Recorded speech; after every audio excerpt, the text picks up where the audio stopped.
ابھی next question ہے، ہمارے معاشرے میں عوام الناس کی ایک سری سوال پوچھتی ہے کہ عام غسل اور غسل جنابت میں کیا فرق ہے؟ مزید یہ کہ اگر ہم غسل کو سنت کے مطابق ادا کریں تو کیا ڈائریکٹ نماز پڑھ سکتے ہیں یا پھر نماز پڑھنے کے لیے الگ سے وضو کرنا پڑے گا؟ دیکھیں یہ بڑا کریٹیکل سوال ہے، یہ اکثر لوگ کرتے ہیں. میں نے وضو، غسل، تیمم، استنجا، حیض و نفاس کے مسائل، اس پہ 42 مسئلہ ڈیٹیل ریکارڈ کروایا تھا آلموسٹ 7 سال پہلے.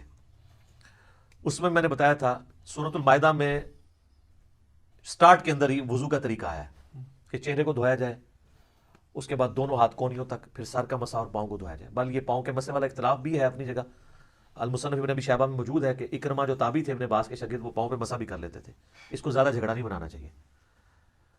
تو یہ وضو کا طریقہ قرآن کے اندر ہے. بخاری مسلم میں درجنوں احادیث ہیں، بلکہ مسلم شریف کے اندر تو 1000 سے زیادہ احادیث ہیں وضو، غسل، نماز اور طہارت کے مسائل کے اوپر، 1000 سے زیادہ. لیکن یہ آپ کو کہتا ہے یہ وضو کا طریقہ تو امام حنیفہ نے بتایا ہے، وہ تو حدیث کے اندر موجود ہے. تو آپ بخاری مسلم دونوں میں حدیث موجود ہے کہ نبی الاسلام غسل کیسے کرتے تھے. امہات المومنین نے روایت کی ہے کہ نبی الاسلام جب بھی غسل جنابت کرتے تھے تو آپ علیہ السلام غسل کرنے سے پہلے استنجا کیا کرتے تھے.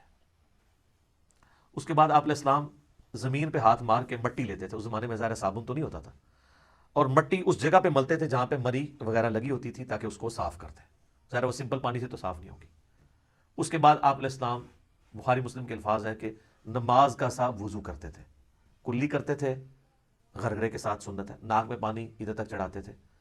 اور وہ ابو داؤد میں الفاظ موجود ہیں کہ اگر روزہ نہ ہو تو پھر تو آپ اوپر تک چڑھائیں، روزہ ہو تو آپ بس نارملی جتنے ہے پانی ہے. اس کے بعد چہرہ دھوتے تھے، نماز کا سا وضو کرتے تھے، پاؤں چھوڑ دیتے تھے. اس کے اندر ایک حکمت تھی کیونکہ کیچڑ تھا، نیچے پانی جمع ہوتا تھا، اور اس زمانے میں لوگ شلوار نیچے سے نہیں پہنتے تھے، تہمت ہوتی تھی، نیچے سے پہنے تو کیچڑ پاؤں پہ لگ جائے. تہمت میں جو کر رہا ہے تو وہ تو اوپر سے پہن لے گا اور پاؤں اس کے کیچڑ والے ہوں گے. اور بخاری مسلم میں الفاظ ہے نبی اسلام باہر آ کے پاؤں دھوتے تھے. آج کل ایسا نہیں ہے. آج تو ہم اس اسماعی سے گزر نہیں رہے. ہم تو ٹائلز والے باتھ روم میں ہوتے ہیں، ساتھ ساتھ پانی بہتا رہتا ہے، وہ پاک ہوتا جاتا ہے، نکل جاتا ہے. ورنہ تو والی مصیبت ہو جائے ہم پہلے تولیہ باندھ کے باہر نکلیں اور پاؤں دھوئیں اور اس میں وہ چینٹیں بھی نہ پڑے پھر شلوار پہنے. اب تو یہ ضرورت نہیں اندر ہی، تو آپ پورا وضو بھی کر سکتے ہیں. اچھا، کیونکہ نبی الاسلام وضو کرتے تھے اور اس سے پہلے استنجے والی جگہ سب کچھ دھو چکے ہوتے تھے. اور اس کے بعد آتا ہے پھر آپ علیہ السلام 3 دفعہ جو وہ سر پہ پانی بہاتے تھے، دائیں طرف بائیں طرف. ذرا وہ غسل ہوتا تھا ایک برتن اور بالٹی کے ذریعے، تو وہ اسی طریقے سے ہی ہوگا. آج کل تو شاور ہے، مسئلہ ہی کوئی نہیں ہے. تو اس کے بعد آپ پاؤں باہر نکل کے دھوتے تھے، اور اسی وضو کے ساتھ غسل کے ساتھ وضو بھی شمار ہو جاتا تھا. لیکن یہ اس صورت میں ہے جب غسل کے دوران آپ کے ساتھ کوئی ایسا معاملہ نہ ہو جو وضو کو توڑ دیتا ہے. اگر اسی دوران کسی کی ہوا خارج ہو جاتی ہے یا پیشاب کا قطرہ نکل جاتا ہے تو پھر وہ غسل کر کے نکلے اور کہ جی میرا وضو ہو گیا، تو اپنے آپ کو ہی دھوکہ دے رہا ہے. کیسے ہو گیا؟ اس کو تو پھر اینڈ پہ دوبارہ سے وضو کرنا ہوگا. یا اسی دوران اگر شرمگاہ کو ہاتھ لگ جاتا ہے، اگرچہ اختلافی مسئلہ ہے لیکن کبھی دلائل اسی طرف ہے کہ نیکڈ اگر شرمگاہ کو ہاتھ لگ جائے، یعنی ڈائریکٹ پردے میں حائل ہو کے لگے وہ تو کوئی مسئلہ نہیں، ڈائریکٹ لگ جائے تو اس کا وضو ٹوٹ جاتا ہے. تو اس میں بہتر یہی ہے کہ احتیاط اسی میں ہے کہ آپ اینڈ میں دوبارہ وضو کر کے ہی باہر نکلیں، کیونکہ بعض اوقات ہاتھ لگ ہی جاتا ہے اور اتنا دھیان بھی نہیں رہتا اس طرح کے معاملات میں. لیکن اگر یہ سارا معاملہ ہے تو کوئی مسئلہ نہیں ہے، پھر تو آپ کا وضو اور غسل اکٹھے ہی ہوگا، آپ کو دوبارہ وضو کرنے کی ضرورت نہیں ہے. مثلا آپ کو تالاب میں کوئی پھینک دے، دھکا بھی دے دے اور غوطہ بھی آ جائے تو ساتھ ہی سارا غسل اترے. سب سے آسان جو غسل ہے نا تالاب میں، 1 منٹ بھی نہیں چاہیے تالاب کا غسل کرنے کے لیے، آپ کو سیکنڈز میں غسل ہوتا ہے، کوئی پورا جسم دھل جاتا ہے. ٹھیک ہے. اچھا، اگلے زمانوں میں لوگ کپڑوں سمیت غسل کیا کرتے تھے، یعنی ایک لنگوٹا باندھ کے، پورا نہیں، جب کبھی اوپن جگہ پہ نہانا ہوتا تھا. آج کل بھی ایسے ہی ہوتا ہے. تو لیکن آج کل چونکہ باتھ روم ہے تو ہمیں ضرورت نہیں ہے. باقی دریا ایریا میں ابھی بھی آپ دیکھیں جوڑوں کے جو گیسٹ ہیں وہ لنگوٹا باندھ کے کر رہے ہوتے ہیں، وہ تو نیچے وہ باندھنا پڑتا ہے، ادروائز تو پھر ظاہر ہے وہ شرم و حیا والا ایشو ہو جاتا ہے. تو پھر اگر ایسی صورتحال ہوگی تو اگر کوئی وضو کے توڑنے والی چیز نہیں ہوئی تو آپ غسل کے بعد آپ کا وضو شمار ہو جائے گا، غسل جنابت ہو جائے گا.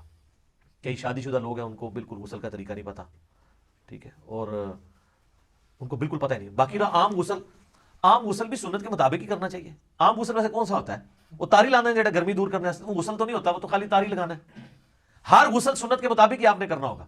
اگر عام غسل سے مراد آپ نے صحیح بخاری مسلم میں حدیث ہے کہ جمعے کا غسل کیا جائے، اور مسلم میں الفاظ ہیں کہ ہفتے میں 1 دن غسل کیا جائے، تو وہ سنت کے مطابق ہی کرنا ہوگا. یا عید کے اوپر غسل کرنا سنت ہے تو سنت کے مطابق ہی کرنا ہوگا. ٹھیک ہے.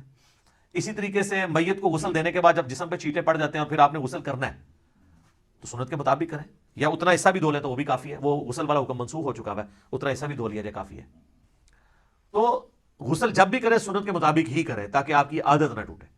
بل عام غسل آپ جس بھی طریقے سے کر لیں گے ظاہر ہے اس میں تو پھر کوئی ایسا ایشو نہیں ہے. آپ جب کر کے ازائے وضو پہ جب پانی بہ جائے گا تو خود بخود آپ کا وضو ہو جائے گا, بشرطے کہ اس دوران کوئی وضو توڑنے والی چیزیں نہ ہوں. اسلامی بہنوں کے لیے میں عرض کر دوں کہ ان کے غسل میں فرق ہے. صحیح مسلم کے اندر موجود ہے کہ اما عائشہ کہتی ہے کہ نبی علیہ السلام جو حالت حیض میں غسل ہے نا, اس میں ہمیں حکم دیتے تھے کہ ہم بالوں کا جوڑا بھی کھول کے پورا کھول کے نا جو بنائی ہوتی تھی آپ نے چٹیا اس کو کھول کے غسل کریں. لیکن جو عام غسل ہے غسل جنابت اس میں آپ کہتے تھے بس اوپر سے پانی بہا لو تو کافی ہے, کیونکہ عورت کے لیے تردد ہے, اس کی تو کئی بالٹیاں سر پہ لگ جائیں گی. اس زمانے میں تو پانی بھر کے لانا بھی ایشو ہوتا تھا. آج کل والا صاحب تو نہیں اٹیچ بات ہے اور اوپر جو ہے وہ آپ کا شاور چل رہا ہے. تو اسی والے سے وہ سیدہ عائشہ کے پاس کچھ تابعین آئے بھی تھے, وہ مانتے ہی نہیں تھے کہ جی آدھی بالٹی سے کیسے غسل ہو سکتا ہے. تو عائشہ ان کے سامنے آدھی بالٹی لے کے گئی پردے میں موٹے کپڑے میں, اس وقت ذرا اٹیچ بات کپڑے والے ہی ہوتے تھے. ٹوائلٹس گھروں میں نہیں ہوتے تھے, گھروں کی چھت پہ ہوتے تھے یا باہر زمین میں, لیکن باتھ روم تو گھر کے اندر ہوتے تھے کیونکہ اس میں بدو والا نہیں, پانی بہ جاتا ہے. وہ کہتے ہیں جی سیدہ عائشہ نے غسل کر کے دکھایا, بخاری مسلم میں آتا ہے. تو میں نے اس کو بھی جواب دیا تھا, انہوں نے ان کے سامنے نہیں کیا, ان کا وہم نکالا ہے کہ دیکھو اندر ٹوٹی بھی کوئی نہیں ہے, میں یہ پانی لے کے جا رہی ہوں, اس سے غسل کر کے نکلوں گی. تو وہ ان کا وہم نکالنے کے لیے تھا. تو یہ غسل اس صورت میں شمار ہوگا اس کے ساتھ وضو بھی, جب کہ وضو توڑنے والی کوئی چیز نہ ہو. تو ظاہر ہے اتنی احتیاط کے ساتھ, بعض لوگ تو بیچارے پوری احتیاط سے کرتے ہیں, اینڈ پہ جب وہ یعنی وہ کپڑے پہننے لگتے ہیں تو شرمگاہ کو ہاتھ لگ جاتا ہے, تو پھر 0 پہ آ گئے, جیسے 99 پہ سانپ کاٹ گئے نیچے آ گئے. تو بہتر یہی ہے کہ تسلی سے کر کے نکلیں, بعد میں آپ وضو کر لیں, اور اس میں کوئی غلوب والا شمار بھی نہیں ہوگا. ظاہر ہے کہ آپ اس اعتبار سے کر رہے ہیں. اچھا یاد رکھیے گا, ایک مجھے ضمن آیا, لوگ پوچھتے بھی رہتے ہیں, غسل کن چیزوں سے ٹوٹتا ہے؟ غسل اسی صورت میں ٹوٹے گا جب شہوت کے ساتھ منی خارج ہوگی, یا میاں بیوی ازدواجی تعلق قائم کریں اور اس صورت میں چاہے منی خارج ہو یا نہ ہو. بس یہ 2 چیزیں جن سے غسل ٹوٹے گا. ٹھیک ہے, حیض والا تو عورتوں کا معاملہ الگ ہے. تیسری کوئی صورت نہیں ہے. بعض اوقات پیشاب کرتے ہوئے منی کے قطرے نکل جاتے ہیں تو وہ شہوت کے ساتھ نہیں نکلے, اسے ودی کہتے ہیں, وہ منی نہیں ہوتی, وہ غسل نہیں توڑے گی.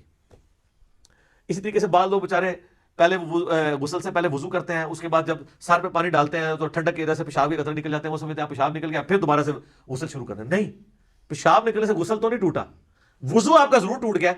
تو وہ وضو تو آپ نے ویسے بھی اینڈ پہ دوبارہ ہی کرنا ہوگا احتیاطاً. غسل آپ اپنا جاری رکھیں. غسل کے دوران پیشاب کرنے سے, ہوا خارج ہونے سے غسل جہاں تک پہنچے اس کو آگے ہی لے کے چلیں, پھر 0 پہ نہیں آپ نے آنا, کیونکہ وہ غسل نہیں ٹوٹا, آپ کا وضو ٹوٹا ہے. تو وضو تو آپ دوبارہ بھی کر لیں گے. غسل توڑنے والی چیز میاں بیوی کا ازدواجی تعلق ہے, خواہ اس میں منی ہو یا نہ ہو, اور یعنی نائٹ فال یعنی منی کا شہوت کے ساتھ نکلنا, وہ نائٹ فال کے ذریعے ہو یا کسی اور غلط طریقے سے ہو, یعنی میں کوڈ ورڈز میں بات کر رہا ہوں, تو وہ غسل کو فرض کر دے گی. باقی اور کوئی چیز جو ہے نا وہ غسل کو فرض نہیں کرتی. تو یہ ایسے مسائل ہیں جو لوگ عموماً پوچھتے رہتے ہیں. تو آسانی معاملہ ہے جی, آپ دین سیکھیں, دین میں آسانی ہے. تو اگر آپ بعد میں وضو کر لیں غسل کے بعد, اسی میں احتیاط ہے, بجائے اتنا اس طرح کر کے کان پکڑنے میں, آسانی اسی کے اندر ہے آپ کی. ٹھیک ہو گیا. جزاک اللہ.